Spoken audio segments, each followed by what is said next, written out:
Today's show is sponsored by the ABV Barrel Shop.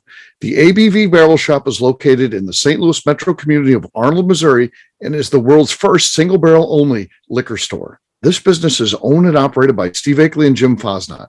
Head over to abvbarrelshop.com to sign up for their email and text distribution list. That way you'll know what they have in stock, what classes are coming up, and what barrel picks they have in the works.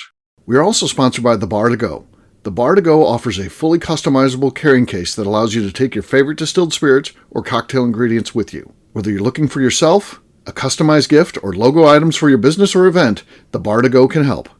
Check them out at thebar2go.com. Use the number 2 when you type out The Bar to Go.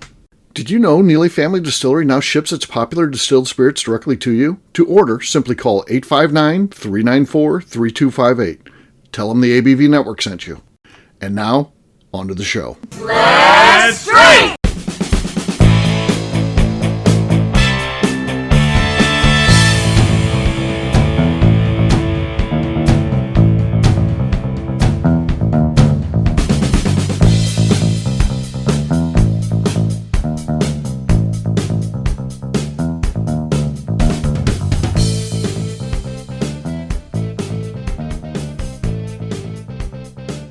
Welcome to the Bourbon Daily, the podcast about everything bourbon delivered to you every day of the week. Today on the show, we discuss Luke Otero of Santa about what it's like being a distributor in the liquor industry. My name is McNew. Please join me in welcoming my co-host, Steve Akeley, along with our special guests, Kathy Cool, Luke Otero, and Katie Joyce. Hey, gang, what's up? Hey, everybody.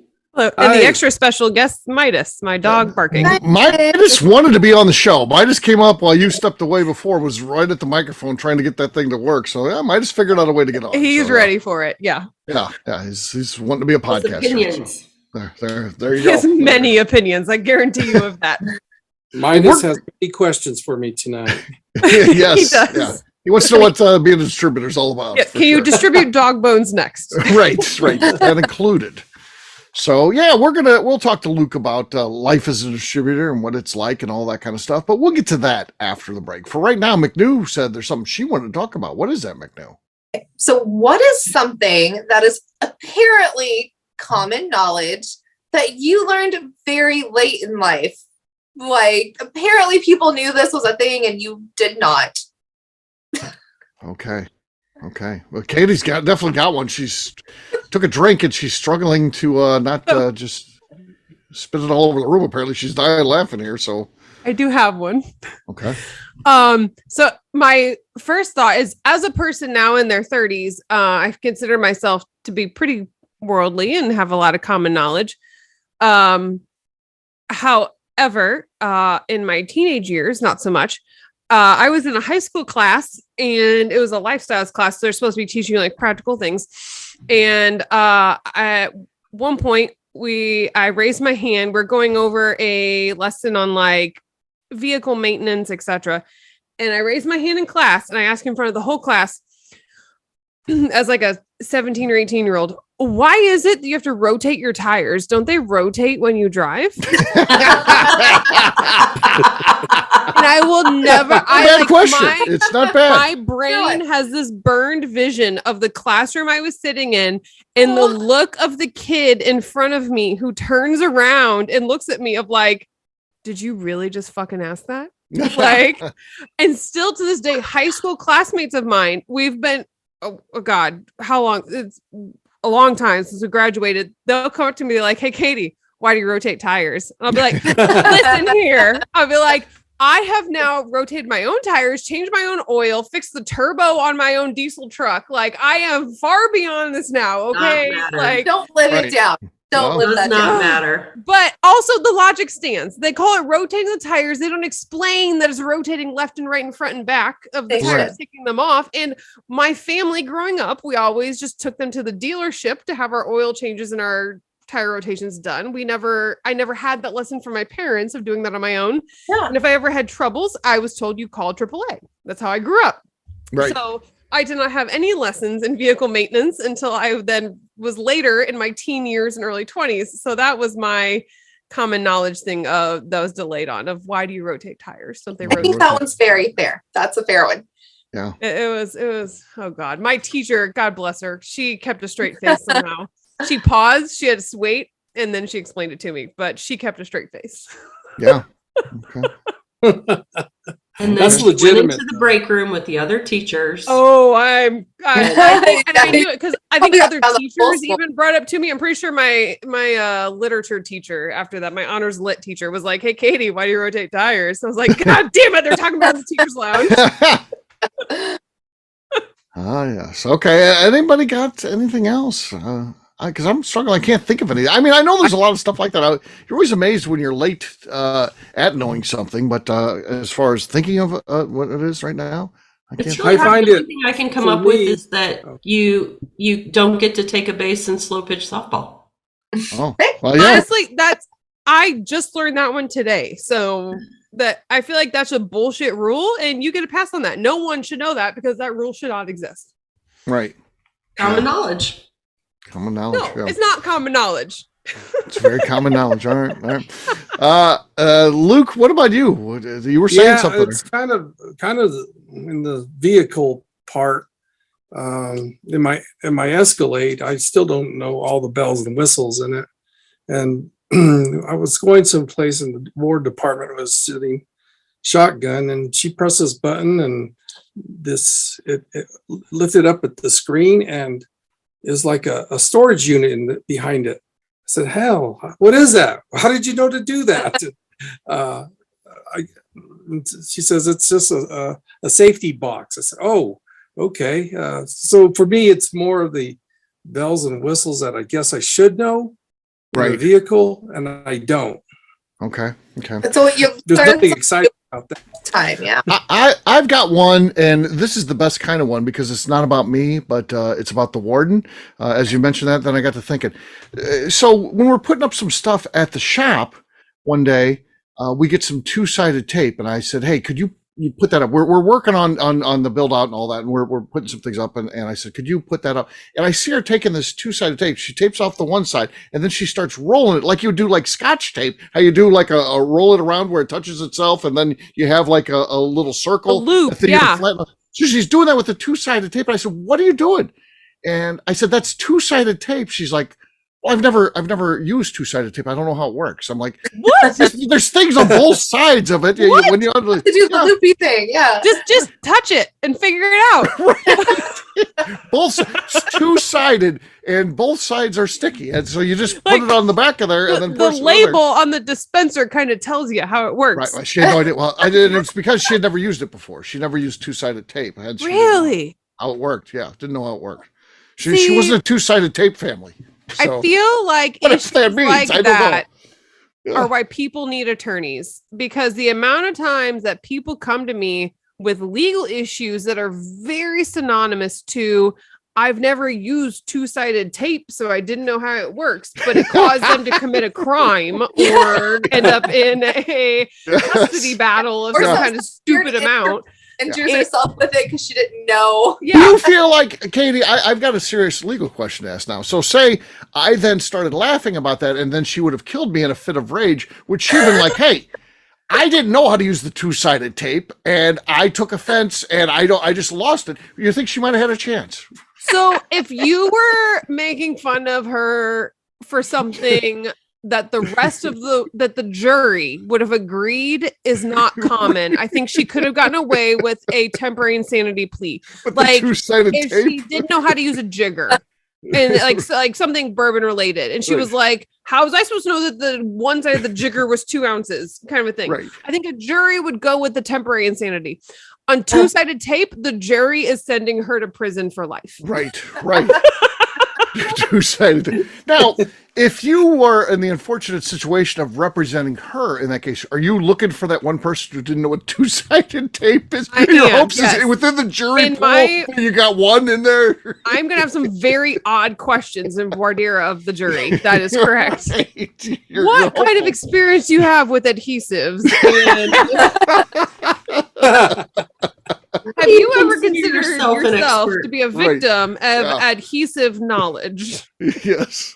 Yeah. All right, McNew, you asked the question. What? There's got to be a story here that you just learned about. Is, and I think I'm going to very much regret sharing it because I just learned it this week. So I do most of the grocery shopping for this household. So I bought bananas last week, and my husband was like, "Oh, those were really good. Where did you get them?" So I said where I got them, and I'm like, "They were the organic ones, though, because I couldn't find the regular ones."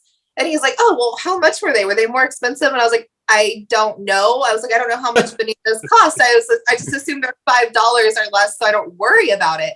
And he's like, "There wasn't a sign." I said, "Yeah, it was like 19 cents per whatever." He's like, "You didn't weigh them?" I'm like, "They don't weigh them until there's the register. So I just assume they're like $5 or less and I don't care." And he said, "Babe, there's scales. There's scales in the produce aisle." And I said, "I thought those were just decorative. People use those to know." Decorative. Come on now. No, I didn't know. I didn't know people use them. And he was like, "Are you serious?" He's like, "You never weigh the crap before you put it in the cart?" I was like, "No, I just assume it's fruit. So it's like $5 or less and I don't care." And Why would you weigh fruit? I don't know. I You don't know. wanted to get an idea about the price in that. Who example. cares? You buy fruit for it's a health food. You buy what you I know. need. It doesn't But matter if it costs $2 million. If you're going out and buying fruit, But you have to upscale from the regular bananas to the organic, and you're wanting to know what's the price difference So, here. yeah, It's hard that to was the know. thing. He was like, "Oh, those were so good." And I said, "Oh, they're organic." So he assumed that they were more money. I was like, "I don't know." And it reminded me of that show where she's like, "How much is a banana? $10?" I'm like, "I have no fucking idea how much a banana is." And I was like, "It said like 19 cents or something." And 29 he's like, cents a pound or something. something. And I was like, "They don't weigh it till you get up to the register." And he's like, "You can find this out before you get there." And I was like, This is true. "I He's have not no wrong. idea." He's not wrong. But- I'm mixed on this. I agree with him, and then I knew you could weigh it before you get to the register. However, I Right. don't know why any person would weigh their fruit before you, because when I'm going in for bananas, I'm going in for how much I need for a certain Right. time period. I'm I'm going to go going in for for- how much I need for the or week or I'm for a buying recipe or I'm something. buying oranges because I'm making cocktails. Like I don't Right. care how I eat them. I They are what never am I going in because I'm like, I'm But feeling I like get it. $3 worth of bananas today. Well, No, I get what you're You feel- saying, and I think probably everybody on this show is like this. But here's a perfect example. Give someone a gift certificate. So we have gift certificates in my shop. That person will go through your store and be like, "Okay, ring this up, and how close am I? Oh no, that puts you over. Take that off. Take Yeah, that off." They're trying to get closest without going over. It's like a game show we have in the Price is store. right. the only no, gift cards I've had for your store are $5, so I'm screwed immediately. Yeah. Well, he made me feel bad because he was like, "Well, what if it's like a mom and she only has $20 for the week? She cares about $5." I was like, "Probably. I don't." I'm like, "I'm buying the banana. I want them." I have to write this off as Chris knew what he was getting into. If he thinks you're going to do things like weigh bananas to see if you're saving 30 cents or not. I always notice yeah. those That- deals that they're by the bag things that you use to be sanitary. I was like, I thought they were just like an aesthetic. Like, oh, it's like we're in a market, not a supermarket. I thought they were just nice looking. Apparently. You thought the Mississippi River was just a New Orleans thing. You were shocked when it was in any other Oh my state. God. Not even the state of Louisiana, just a New Orleans thing. It's like, I know that's a New Orleans thing. I've seen it. And like, well, it goes beyond just New Orleans. It doesn't. No, I knew it was in St. Louis too. I did not realize. So I will say with the fruit that I've had many cashiers. So apples, I will only buy Honeycrisp apples when they're available. If they're not available, I will maybe the pink ladies are good. Pink ladies. slum it up with pink ladies. Yeah. So otherwise, Don't get Honeycrisp, the Red Delicious. That's the worst one. Honeycrisp or bust. Red Delicious Honeycrisp are terrible. freaking expensive. So They are. I get my They are. Honeycrisp because they last a while. I'm at the regular grocery store. They've got their wax on them, whatever. They're going to last Right. a long while. So I get my full bag of Honeycrisp and I get up and I've got like $40 in apples. And then without fail, the cashier's like, "Oh, these are expensive apples." And look at me like, dang. I'm like, I didn't do this on purpose. I picked the flavor I liked and I just chose the amount. I had no idea how much this was going to cost coming up Yeah. here. Like, don't Right. look at me like I did this on no, purpose. no, and I'm with you, Katie, because I'm just like, all right, I want these apples, I want those bananas, I need Yes. these wine. I'm like, they're going in the cart. It's fine. Yeah. Like, The Honeycrisp, the problem is they can also be very big apples too. So Yeah, Yeah, that's what's great about them too. It's like a whole meal in one Right. apple. Oh It's yeah. wonderful. Yeah. There you go. There you go. All right. On that note, it is time to drink. What is everyone drinking? We're going to start with Katie this time. Katie, what do you got there? Oh boy. Okay, I'm going to have some chicken cock double oak. Okay. Chicken cock double oak. All right. Uh-oh, it has plastic on it. I'm so sorry. That's so rude. So rude. Very rude. Oh, the perforation worked though, so we're good. I didn't have That's to use rarity. my teeth That's a either. rarity. Yeah. So we didn't have to have Kathy offer her services to Right. fix my teeth. We're good to go. Okay. Fair enough. They're not actually mine. Well, you can claim them. All right. Okay. Here we go. Okay. Okay. Decent. Cute pop for sure. It might be enough. It could be. It just depends on. I'll go next. So cute. Just to show you someone that you can beat in this thing. I've got Yellowstone here. This is an old store pick from Total Wine. Back. They don't even look like this anymore. The store pick. So all right, here we go. See, Katie's still got the lead. So It was like if you tried to do it with your mouth, like a. yeah, that was weak at best. All right. Next up is going to be McNew. McNew, what do you got? Before I start, I love that Katie had plastic and her cat was right there, and he's like, "Fuck yeah, Mom got me some plastic." Like he was waiting. Yeah, he's like, oh yeah, I can't wait to eat that. That's good. I love plastic. I have some hard truth Indiana rye. Nothing. Embarrassing. What's the load over here? Oh, No. okay. No. Mike Muffle got you. Oh, Mike Muffle got you. All right. Next up is Kathy. Okay. Let's do some Hidden Barn. Ooh. Oh, the squeak was way better than the cork pop there. That was a loud squeak. All right. Katie has the lead, but Luke is still left. What do you got, Luke? I've got one of our recent barrel picks. Willet. It's our 10-year-old Decade of Gratitude. Oh, nice. We are Ooh. celebrating our 10th anniversary this year, and this is our first one that we're going to be releasing actually in 2 weeks. Okay. That Very was good enough basic. for second place. But that's not good enough to win. Katie, you win. Cheers to you. Woo! The crowd goes wild. Yes, absolutely. Mostly it's just Katie's cat who's excited about a piece of Yeah. plastic. The Right. rest of us, He's we're very just drinking. excited. Yeah. All right, we'll take a quick break. And then when we come back, we're going to be talking to Luke about being a distributor and what that's like and how he's been able to do this and celebrating 10 years with Willet. That's pretty cool. So we'll get to that very soon.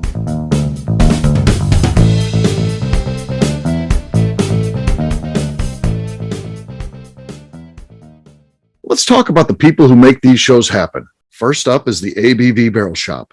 It is the most unique shopping experience in the world of bourbon, as the ABV Barrel Shop only sells single barrels. Owners Steve Akeley and Jim Fosnot select. With over 100 distilleries on board to sell us barrels, we are home to the most unique and diverse barrel pick selections in the bourbon world. By signing up for our email, you will always know what we have in stock. In addition to the single barrels, we'll have a gift shop featuring ABV Barrel Shop as well as ABV Network merchandise. We are partnering with vendors like Art Eatables and Old Man Bay Signs to bring you unique items you can't find anywhere else.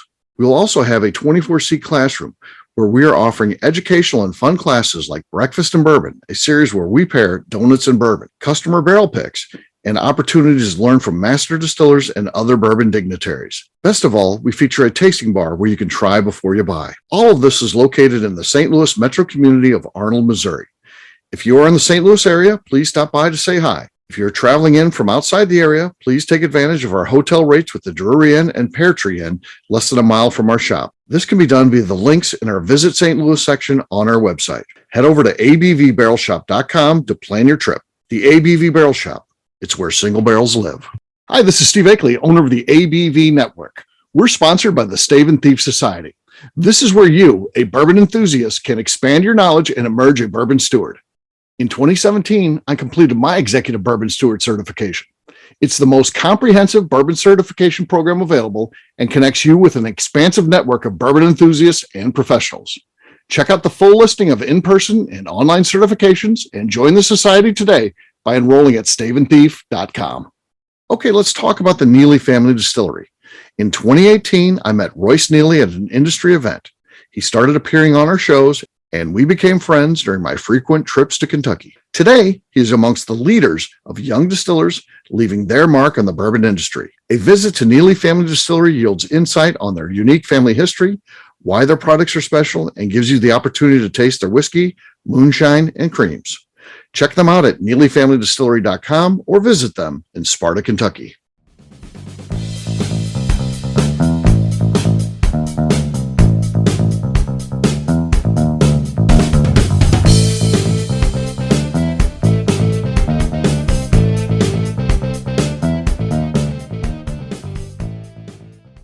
I am Stephanie McNew. You are listening to the Bourbon Daily. The real name of the pound sign is an ampersand. Welcome back to the Bourbon Daily. Today we have Luke Otero, and we ask him what it's like to be a liquor distributor. Yes, we are. So, Luke, yeah, you get some insight. You know, we have a lot of different people from the industry on our show. So, I mean, we have sales representatives, master distillers, assistant distillers.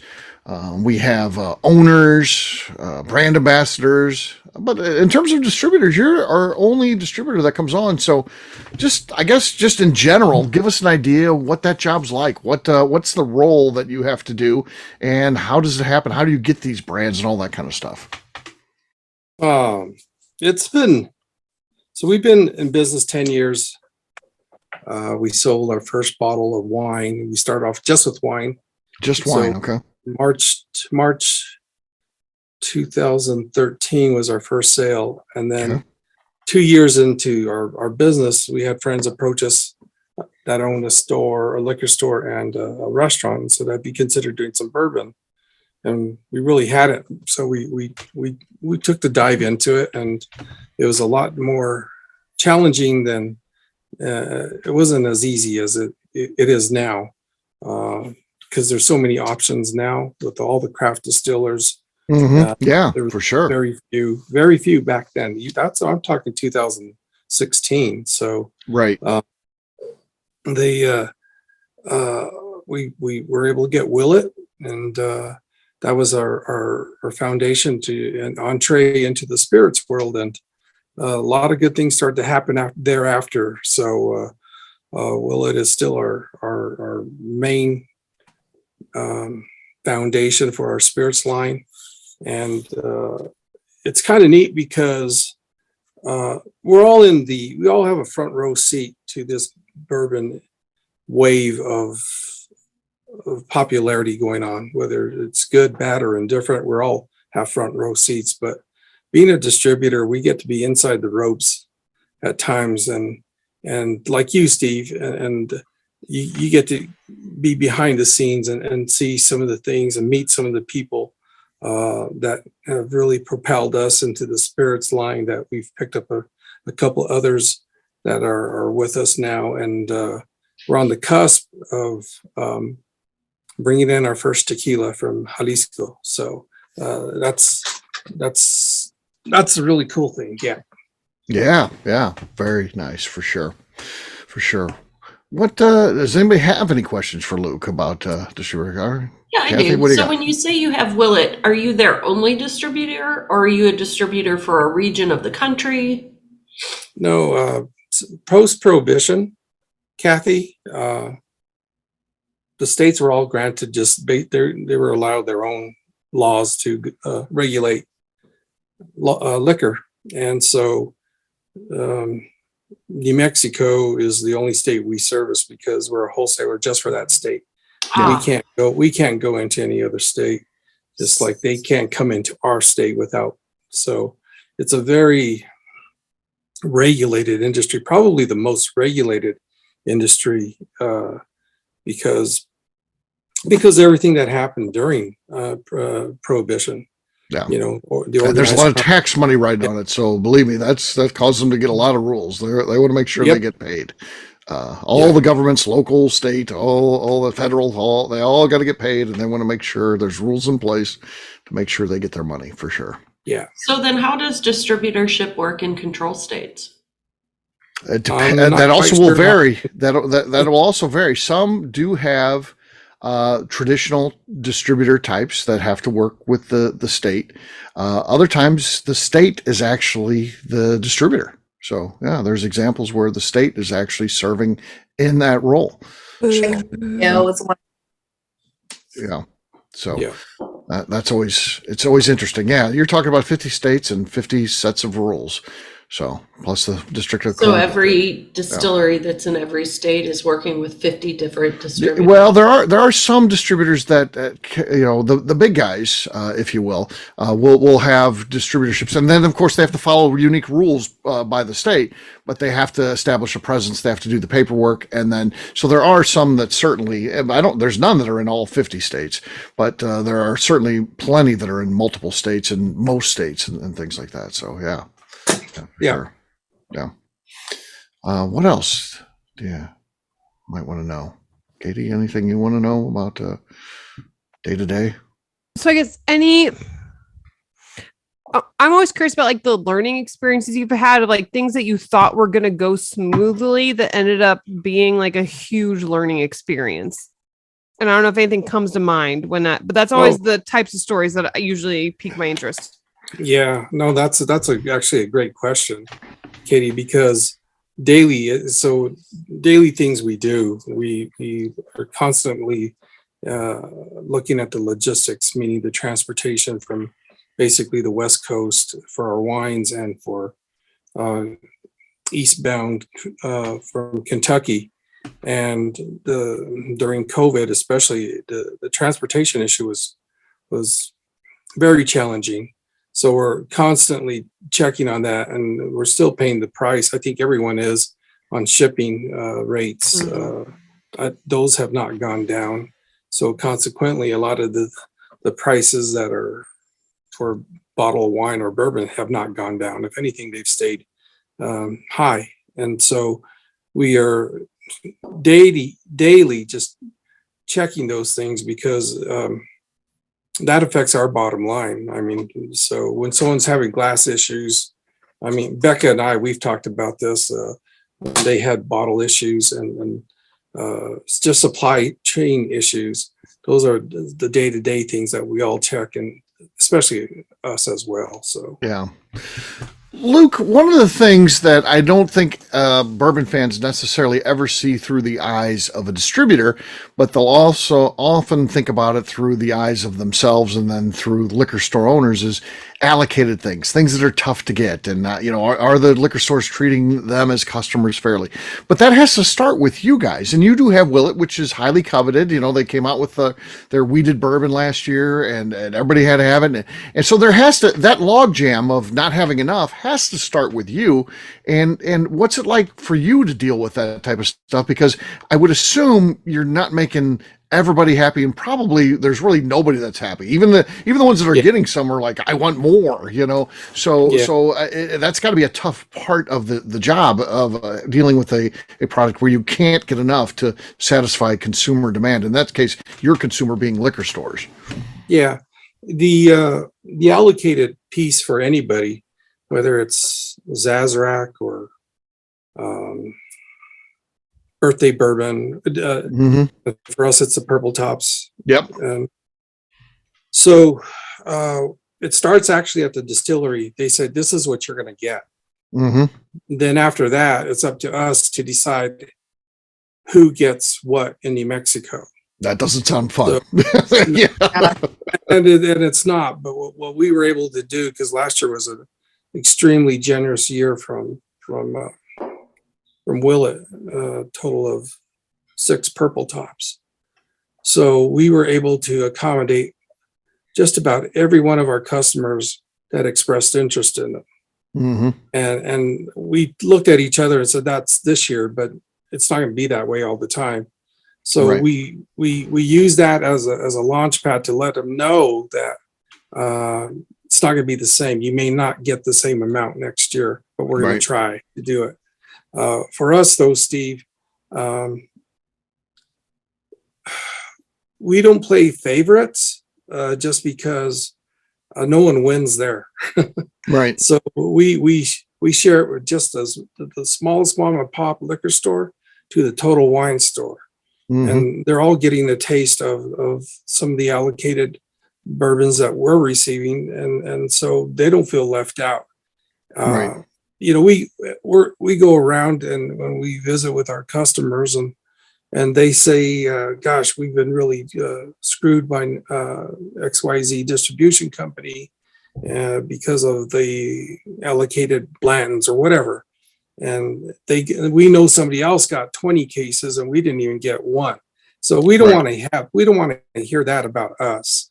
So we make a really concerted effort to make sure that everyone gets a little taste of something. Yeah. Yeah. It's just such an interesting business for sure. Yeah, it is. Yeah. McNew, how about you? Any question for Luke about being a distributor?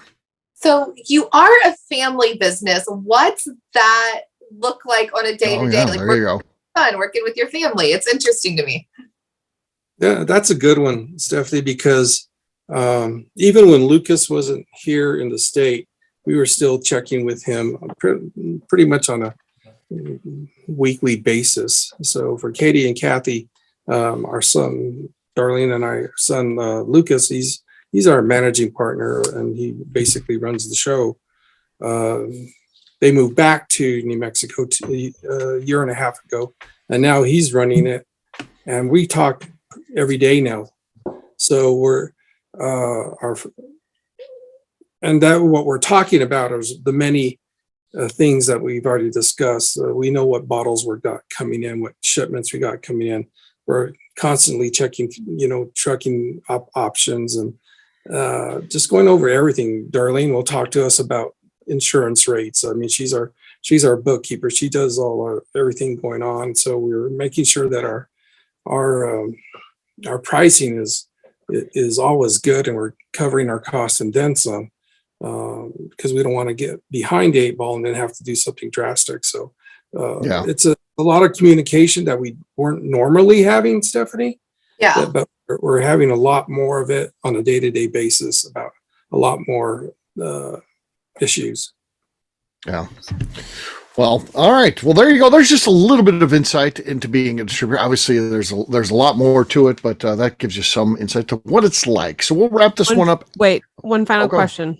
Yes. As a distributor, how many hours a week would you say it takes to work on average? The whistle. That's what I was looking for. That's always the answer in any kind of small business. When you're like, don't make me think about it. Don't make me think about how many hours I put in. Right. Being a family business, we like to be with our family. We like to be with our friends. We like to be able to do things. And so we as much as we try to take Fridays off, Katie, doesn't happen all the time. So we'll work pretty hard from Monday through Thursday, getting our delivery guy going, taking in orders. There's just a lot of moving pieces throughout the week. And so I'd say it's good 30 hours, 32 hours a week. Mm-hmm. Mm-hmm. There you go. Well, on that note, we will wrap this one up, as we always do, by talking about where people can find us. Kathy, we're going to start with you. Where can people find you? You can find me on Instagram. I am KK Cask Strength. Katie. You can find me always trying to support our local and family businesses. Those are always the important ones to support, in my opinion. But also you can find me over on Instagram at Katie Proof. All right, Luke. You can find us at Santa Fe Boutique Wines on Instagram and Luke Otero on LinkedIn. All right, McNew. I'm on Instagram at McNew ABV. All right, for me, I'm an easy guy to find. I'm at Steve Akeley on Twitter, Instagram, or Facebook. I've got a website, steveakeley.com, where we put everything that we do out there. No, that's abvnetwork.com. That's where everything goes. steveakeley.com is just a conduit to everything else that we do. And but yes, check out abvnetwork.com, where all of our previous shows, we put our blogs out there, Bourbon Zeppelin's out there, Quick Bourbon Notes, our most popular publication. You can sign up for that. You can read past issues, so much more, abvnetwork.com. Come by and see us, the ABV Barrel Shop. We'd love to have you taste some whiskey and hopefully pick up a few bottles. We are in the greater St. Louis area in Arnold, Missouri. So if you're coming through St. Louis, come by and see us. McNew, anything else to say before we get out of here? I would like to remind the audience to please give us a 5-star review. That includes comments. It helps people find the show, which is very important to us. And if you like what we're doing, we ask that you please visit our Patreon page at patreon.com/the ABV Network. Great job today, gang. For audience, we'll have a brand new show for you tomorrow. Looking forward to that. Until then, take care, everybody. See ya. Bye. Later. Bye-bye. Peace.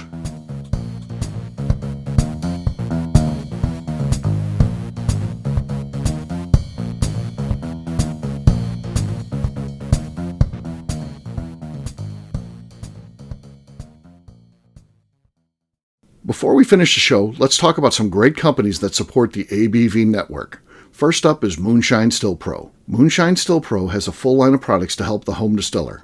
Whether you want to experiment on the stove in your kitchen or you're looking for a bigger setup in your backyard, owner Russell Creed and his team can help. They have multiple still offerings, accessories, and even grain from their partners at Goldstone Mill to assist you in making whiskey on par with your favorite distillery. They can also help you with some fabricated parts you probably can't make yourself if you are attempting a DIY still project.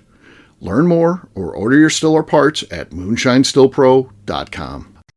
Last but not least is the ABV Barrel Shop. While we don't get to play in the allocated bourbon game because we aren't selling the other products you have to do to get those, we do have access via our friendships in the bourbon industry to some really cool stuff. Have you ever seen your favorite craft distiller selling some really cool limited offerings only in their gift shop? I'm talking things like the Hazmat offering Distillery 291 did for their 10th anniversary, or Neely Family Distillery's Papaw's birthday barrel. They don't have enough of it to send it out to distributors, so they only sell it via their gift shop. Well, companies like Distillery 291 and Neely Family Distillery have agreed to sell us 2 or 3 cases of these offerings moving forward, meaning our store will have the access to some of the rarest whiskeys in the world. Way more difficult to come by than the allocated bourbon offerings with a national release. Yes, they will be extremely tough to come by, but if you're a customer of our store, you'll have a chance to get them. Get signed up for our email or text list over at abvbarrelshop.com so you don't miss out. The Bourbon Daily is part of the ABV Network. For more information or to become a sponsor, please visit abvnetwork.com. Thanks for listening and cheers. This has been a Steve Akeley production.